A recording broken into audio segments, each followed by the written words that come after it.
कहानी की शुरुआत में हम विक्टर को देखते हैं जो अपने नए प्रोटोटाइप रोबोट A112 पर काम कर रहा था। उसके साथ उसकी पत्नी नादिया और उसकी कलीग कातिया भी है। ये तीनों मिलकर एक बहुत ही ज्यादा समझदार रोबोट बना रहे हैं जो कि हर एक काम को कर सके। मशीन के चालू होते ही उन्होंने रोबोट के चलने का टेस्ट किया। शुरुआत में तो रोबोट बार बार गिर जाता, ठीक से चल नहीं पा रहा था और इसी वजह से वो लोग थोड़ा परेशान हो गए। लेकिन फिर भी विक्टर ने काम जारी रखा। लेकिन जब उसने देखा कि रोबोट अपनी ताकत को कंट्रोल नहीं कर पा रहा, चीजों को तोड़ रहा है, तब वो भी उदास हो गया। उसे हिम्मत देने के लिए नादिया ने कहा कि हम रोबोट के दिमाग की ताकत बढ़ा सकते हैं। अभी टेस्टिंग ही तो हो रही है, इतनी चिंता मत करो। धीरे धीरे वो रोबोट चलना सीख गया। ये प्रोग्रेस देखकर तीनों बहुत खुश हुए। धीरे धीरे ट्रेनिंग के साथ वो रोबोट और बेहतर होता चला गया और इन रिजल्ट से वो सब काफी खुश थे। एक दिन काम करते वक्त नादिया को उसके बेटे मिश्चा का फोन आया। वो बिजी थी इसलिए फोन काट कर उसने लिख दिया कि बेटा अपने पापा से बात करो। साथ ही उसने विक्टर से कहा कि देखो ना मिश्चा को क्या चाहिए।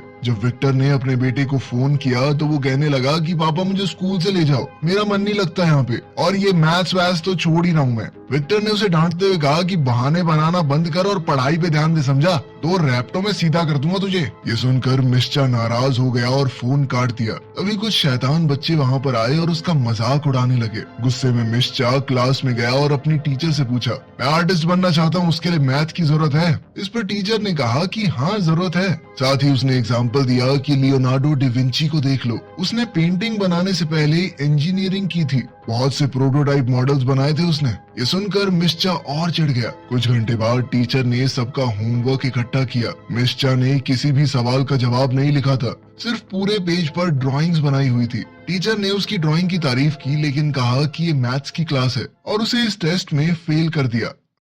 उधर लैब में विक्टर ने रोबोट का वॉइस टेस्ट किया। उसने देखा कि नादिया और कातिया ने रोबोट के अंदर बच्चों जैसी आवाज वाले मॉडल डाल दिए थे। इस बात से विक्टर को बहुत गुस्सा आया। सबसे बड़ी बात यह थी कि अब उसके पास टाइम भी नहीं था चेंज करने का, क्योंकि उन्हें मीटिंग के लिए देर हो रही थी। मीटिंग में उन्होंने कमेटी को रोबोट के ट्रेनिंग वीडियोस दिखाए। जनरल ने देखा कि रोबोट A112 अपने टारगेट को सही समय पर बचा नहीं पा रहा और थोड़ा धीरे रिएक्ट कर रहा है। उसने कहा कि रोबोट में अभी भी बहुत सुधार की जरूरत है। विक्टर ने समझाने की कोशिश की कि रोबोट ने सारे मिशन पूरे तो किए हैं ना, लेकिन जनरल ने कहा कि वहाँ तुम लड़ते हो या हम, थोड़ा सा डिले भी बहुत सारे लोगों की जान ले सकता है। साथ ही उसने कहा कि रोबोट की आवाज बहुत बेकार है, इसे बढ़िया बनाओ। इस बात से विक्टर को नादिया और कातिया पे बहुत गुस्सा आ रहा था। साथ ही जनरल ने उन्हें कहा कि इसकी ताकत और स्पीड को और ज्यादा बढ़ाओ। उधर मिश्चा घर जा रहा था तब उसकी मुलाकात अपने दोस्त ग्रांट से हुई जो रोड साफ करता है। मिश्चा ने बताया कि टीचर ने उसे प्रिंसिपल के ऑफिस में भेज दिया। ग्रांट ने उसे तसल्ली दी और कहा कि चिंता मत करो, मैं स्कूल जा सकता हूँ तुम्हारे पेरेंट्स की जगह अगर तुम कहो तो। लेकिन मिश्चा ने मना कर दिया और वहाँ से चल दिया। इसके बाद लैब में विक्टर ने A112 से बात की। उसने पूछा कि तुम्हारे टेस्ट रिजल्ट इतने खराब क्यों आए हैं? रोबोट ने कहा कि शायद आज उसका दिन ज्यादा अच्छा नहीं था। इस जवाब से तो विक्टर और गुस्सा हो गया। तब रोबोट ने बात बदलते हुए कहा कि मैं तुम्हारे परिवार की फोटो देख सकता हूँ। दरअसल वो रोबोट परिवार के बारे में और जानना चाहता था। विक्टर ने कहा कि ये सब बेकार बातें हैं, सब पर ध्यान मत दो तुम। लेकिन रोबोट ने पूछा कि क्या आप सब लोग मेरा परिवार हो? जिस पर विक्टर ने मना कर दिया। तुम सिर्फ एक मशीन हो, कोई इंसान नहीं। मशीनों का परिवार नहीं होता और इस वक्त तो तुम मेरा दिमाग खराब कर रहे हो। ये कहकर तीनों साइंटिस्ट लैब से चले गए और A112 अकेला रह गया। घर जाकर विक्टर और नादिया ने मिश्चा को डांटा, वही मैथ्स के होमवर्क में ड्राइंग बनाने के लिए। साथ ही विक्टर कहने लगा कि तुम्हारी तो ड्राइंग भी अच्छी नहीं है, अपने माँ बाप की तरह पढ़ाई करके साइंटिस्ट बनो, समझे? मिश्चा ने गुस्से में आकर कहा कि आप दोनों जैसा तो कभी नहीं बनूंगा मैं। उसके बेटे ने जिस तरह से ये बात कही थी, ये सुनकर विक्टर बहुत उदास हो गया। उधर लैब में A112 अकेला था। उसने डिक्शनरी के अंदर फैमिली वर्ड देखा लेकिन कुछ भी समझ नहीं पाया। फिर उसने सोचा कि ये सब समझने के लिए मुझे एक असली फैमिली ढूंढनी चाहिए। उसने अपने हथियारों का इस्तेमाल करके दरवाजा उड़ा दिया और फिर चुपचाप लैब से निकल गया। वो शहर में छुपते छुपाते घूम रहा था। एक बार को तो वो सड़क पर चलने वाली इन छोटी ट्रेन से टकराने ही वाला था। थोड़ी देर बाद उसने कुछ लोग देखे जो कि दीवार पर कुछ पेंटिंग बना रहे थे। जब उन्होंने रोबोट की आवाज सुनी तो एक लड़का नीचे गिर पड़ा। रोबोट ने तुरंत उसकी मदद की और उसे बचाया। रोबोट ने बच्चे को बचाया ही था, लेकिन फिर भी वो लड़का डर कर भाग गया वहाँ से। ये देखकर A112 बहुत उदास हो गया। कुछ मिनटों बाद रोबोट एक कंस्ट्रक्शन साइट पर गया और वर्कर्स से कहा कि आप लोग अपना काम जल्दी जल्दी कर लें, क्योंकि उनके शोर से एरिया में परेशानी हो रही है। ये सुनकर वो लोग घबरा गए और भागने लगे। रोबोट ने लैब से ली गई फोटो देखी और सोच में पड़ गया कि उसका परिवार कहाँ है। अगले दिन विक्टर और उसकी टीम लैब में मिले और उन्हें पता चला कि रोबोट भाग गया है। दूसरी तरफ क्लास में टीचर ने स्टूडेंट्स को बताया कि एक रोबोटिक्स का कंपटीशन होने वाला है और सबको उसमें रजिस्टर करना पड़ेगा, ठीक है? ये सुनकर मीशा उठ गया। टीचर ने पूछा कि तुम क्यों नहीं पार्ट लेना चाहते इसमें, जबकि तुम तो खुद को आर्टिस्ट मानते हो। ये सुनकर मीशा को थोड़ी बेइज्जती सी महसूस हुई और वो गुस्से में क्लास से निकल गया। उसी समय रोबोट A112 मीशा के घर के बाहर पहुंचा। उसने अपनी रोबोटिक उंगली से चाबी बनाई और दरवाजा खोल दिया। घर के अंदर आकर वो शीशे के सामने गया और उदास हो गया, क्योंकि उसे महसूस हुआ कि वो अभी भी अकेला है। तभी उसने दरवाजा खुलने की आवाज सुनी और अचानक से छुप गया। मीशा घर आया, अपने बैग को फर्श पर फेंका और बाथरूम में चला गया। हाथ धोने के बाद उसने रोबोट को देखा, जो कि उसे तौलिया दे रहा था। दरअसल वो भी छुपने के लिए बाथरूम में ही आया था। मीशा अचानक डर गया और चौंकने की वजह से सिंक से टकरा गया। रोबोट ने उसकी मदद करने की कोशिश की और कहा कि मैं तुम्हारा ट्रीटमेंट करूंगा। मीशा भागते हुए अपने कमरे में गया और बेड पे चढ़ गया। रोबोट ने कहा कि मैं तुम्हें चोट नहीं पहुंचाऊंगा, मैं तो बस मदद करने आया हूँ। जब उसने देखा कि लड़का ठीक है तो वो शांत हो गया और उसने कहा कि मेरा नाम है A112, एक मल्टी फंक्शनल रेस्क्यू रोबोट। उसने मीशा को सब कुछ बताया कि कैसे वो घर के अंदर घुसा, अपनी उंगली से चाबी बना के, फिर अपने अलग अलग वॉइस मॉडल दिखाए। उसकी अलग अलग आवाजें सुनकर मीशा थोड़ा हंस पड़ा। थोड़ी देर बाद रोबोट कहने लगा कि मैं एक परिवार ढूंढ रहा हूँ, मैं समझना चाहता हूँ कि एक फैमिली क्या होती है। उसने लैब से ली हुई वो फोटो भी दिखाई। मीशा उदास हो गया और कहने लगा कि ये कोई असली परिवार नहीं है। मेरे माँ बाप विक्टर और कातिया सिर्फ अपने बारे में सोचते हैं। रोबोट ने कहा कि मुझे भी आजकल वैसा ही लग रहा है, क्योंकि मैं इतना नाकारा हूँ, अपने बनाने वाले को भी खुश नहीं कर पा रहा। ये सुनकर मीशा ने रोबोट को हौसला दिया कि ऐसा कुछ नहीं है, मुझे तो खुश कर दिया ना तुमने। चलो आज से हम दोस्त हैं और तुम्हें मैं रॉबी कहकर बुलाऊंगा। अपना अलग सा नाम सुनकर रोबोट बहुत खुश हो गया। उधर लैब में जनरल ओलेग ने साइंटिस्टों से मीटिंग की और गुस्सा होकर कहा कि A112 भाग गया है, वो जल्द ही सबके लिए खतरा बन सकता है, उसके अंदर बहुत खतरनाक हथियार हैं। जब विक्टर ने देखा कि उसके परिवार की फोटो गायब है तो उसने सोचा कि घर जाके चेक करूंगा एक बार। इस वक्त घर में मीशा और रॉबी टीवी देख रहे थे। जैसे ही विक्टर आया, रोबोट छुप गया। विक्टर ने पूरा घर चेक किया, लेकिन उसे कुछ नहीं मिला। जैसे ही वो गया, मीशा ने रॉबी को अपना कंप्यूटर दिया ताकि वो और चीजें सीख सके। रॉबी ने मिनटों में बहुत सारी चीजें पढ़ डाली। फिर मीशा उसे अपने दोस्त ग्रैंट के काम करने की जगह पर ले गया, जहाँ पर वो अपनी आर्ट बनाता था। रॉबी ने ड्राइंग्स देखे और पूछा कि ये बिल्कुल सिमेट्रिकल क्यों नहीं है, लेकिन मीशा ने कहा कि आर्ट को किसी सिमेट्री की जरूरत नहीं होती, बस उसमें खूबसूरती होनी चाहिए। फिर वो रॉबी को खिड़की के पास ले गया और दोनों ने सनसेट देखा। इस नजारे को देखकर रॉबी बहुत खुश हुआ। उसने कहा कि देखो, कल तुम्हें छुपकर रहना पड़ेगा, मुझे कल स्कूल जाना है। अब रॉबी वर्कशॉप में अकेला रह गया और मीशा ने उसे एक पेन दे दिया ताकि वो ड्राइंग कर सके। दूसरी तरफ जनरल ओलेग के लोग उसे बता रहे थे कि हम एक बहुत बड़े हिस्से में ढूंढ चुके हैं शहर के, हमें वो रोबोट कहीं नहीं मिला। उसने अपने फौजियों को ऑर्डर दिया कि लैब के आसपास सिक्योरिटी बढ़ा दो और शहर के लोगों को जल्द से जल्द अलर्ट भेजा जाए कि अगर कोई रोबोट दिखे तो रिपोर्ट करना। कुछ घंटे बाद अपने घर पर विक्टर, नादिया और मीशा डिनर कर रहे थे। नादिया ने देखा कि विक्टर काफी उदास है और पूछा कि क्या हुआ। विक्टर ने जवाब दिया कि आज बॉस ने बोला कि लैब शायद बंद होने वाली है, जिस पर मीशा ने पूछा क्यों। तो विक्टर ने बताया कि हमारा एक रोबोट है A112, वो गायब हो गया है। अगर जल्द से जल्द उसे पकड़कर खत्म नहीं किया गया तो सबकी नौकरी चली जाएगी। ये सुनकर मीशा एकदम चुप हो गया। अगले दिन स्कूल में क्लास का एक लड़का एंटोन अपने रिमोट कंट्रोल रोबोट को चलाकर टीचर को परेशान कर रहा था। जब टीचर गुस्सा हुई तो उसने रिमोट मीशा की तरफ फेंक दिया और अब टीचर को लग रहा था कि मीशा ने ऐसा किया है, जिसके बाद उसे बिना किसी सवाल जवाब के क्लास से बाहर निकाल दिया गया। थोड़ी देर बाद स्पोर्ट्स क्लास में मीशा एंटोन के पास गया एंटोन फिर से उसकी बेइज्जती करने लगा, लेकिन अब मीशा की बस हो चुकी थी। उसने एंटोन को पकड़कर नीचे गिरा लिया। मेरा नाम क्यों लगाया बे तूने, हाँ बता। तभी जिम टीचर दौड़ कर आया और दोनों को अलग किया। मीशा गुस्से में क्लास से निकल गया और सीधा वर्कशॉप पहुंचा। वहां उसने देखा कि रॉबी और ग्रांट तो पत्ते खेल रहे हैं और दोनों अब अच्छे दोस्त बन चुके थे। मीशा के चेहरे पर परेशानी देखकर रोबोट ने पूछा, क्या हुआ? मीशा ने बताया कि तुम्हारे पीछे बहुत ज्यादा फौज पड़ी है। ऑर्डर ये है कि तुम्हें ढूंढकर किसी भी तरह से खत्म कर दिया जाए। इसी बात का हिसाब लगाकर मीशा ने कहा कि रॉबी तुम्हें शहर से दूर चले जाओ।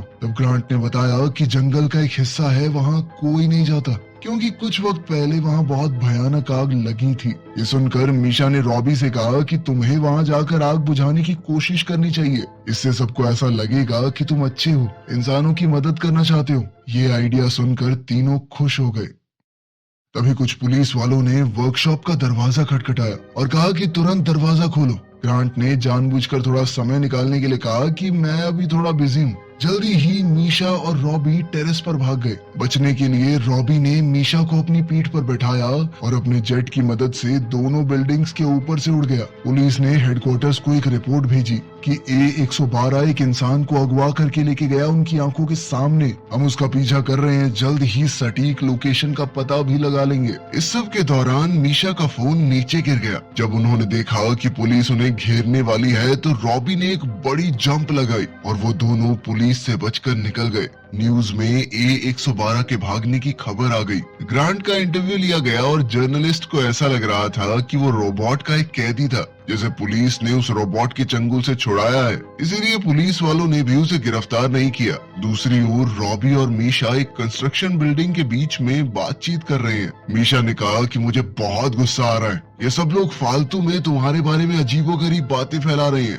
पूरे मीडिया में तुम्हारी इमेज खराब कर रहे हैं। रॉबी ने कहा कि कम्युनिकेशन में दिक्कत की वजह से उसके टेस्ट्स में कुछ प्रॉब्लम आई, शायद उसके अंदर कोई प्रॉब्लम है। मीशा ने उसे कहा कि तुम ज्यादा मत सोचो, तुम बहुत मेहनती और अच्छे रोबोट हो। ये बातें सुनकर रॉबी बहुत खुश हो गया। उसने मीशा को थर्मल ब्लैंकेट दिया और दोनों ने मिलकर एक मूवी देखी। कुछ मिनटों बाद मीशा को याद आया कि आज पहली रात है जब उसे अपनी माँ से गुड नाइट सुनने को नहीं मिलेगा। रॉबी ने कहा कि अगर तुम चाहो तो मैं तुम्हें घर पर ले जा सकता हूँ। मीशा ने इसके लिए मना कर दिया और कहा कि अगर ऐसा हुआ तो लोग तुम्हें खत्म कर देंगे, तुम्हें पकड़ते ही वो लोग अलग अलग हिस्सों में तोड़ देंगे। रॉबी को ये सुनकर बहुत अच्छा लगा कि मीशा को उसकी चिंता है। अगली सुबह वो दोनों वर्कर्स की आवाज से उठे जो कंस्ट्रक्शन साइट में काम कर रहे थे। मीशा ने कहा कि हमें कुछ ऐसा करना होगा कि कोई हमें पहचान न पाए। उन्हें अपना हुलिया थोड़ा बदलना पड़ेगा, साथ ही पास के जंगल में लगी हुई आग को वो बुझा सकते हैं ताकि पुलिस और जनता को यकीन हो जाए कि रॉबी एक अच्छा रोबोट है।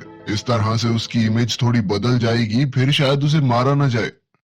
उधर घर पर विक्टर और नादिया के पास कातिया आई और बताया कि लैब बंद हो गई है, जिसके बाद विक्टर पुलिस से पूछने चला गया कि रोबोट और उसके बेटे का कुछ पता चला। उधर रॉबी और मीशा सिटी सर्कस पहुंच गए थे। वहां काम करने वाले लोगों से बात करके उन्होंने जोकर के कपड़े पहने ताकि रॉबी को एकदम से देखकर कोई पहचान न पाए। कुछ मिनटों बाद मीशा ने रॉबी से कहा कि तुम अपना भेष बदल के रखना, ठीक है? मैं बस जल्दी से टिकट लेके आता हूँ। तभी एंटोन और ओलिया जो कि मीशा की क्लास में पढ़ते थे वहां आ गए। वो दोनों मीशा को देखकर हैरान रह गए और पूछा कि तुम्हारे तो गायब होने की खबर चल रही थी। जिसके बाद मीशा ने रॉबी को बुलाया, साथ ही उसने उन्हें बताया कि रॉबी कोई बुरा रोबोट नहीं है, बहुत अच्छा है। वो बिना बात उसके बारे में बुरी बातें फैलाई जा रही हैं। जोकर की कॉस्ट्यूम में रॉबी को देखकर बच्चे थोड़ा डर गए, लेकिन मीशा ने समझाया कि रॉबी उसका दोस्त है, वो यहाँ से भाग रहे हैं ताकि वो रॉबी को एक सुरक्षित जगह पर पहुँचा सके। उधर विक्टर ने जनरल से बातचीत करने की कोशिश की कि सर आप मेरी लैब को बंद मत कीजिए,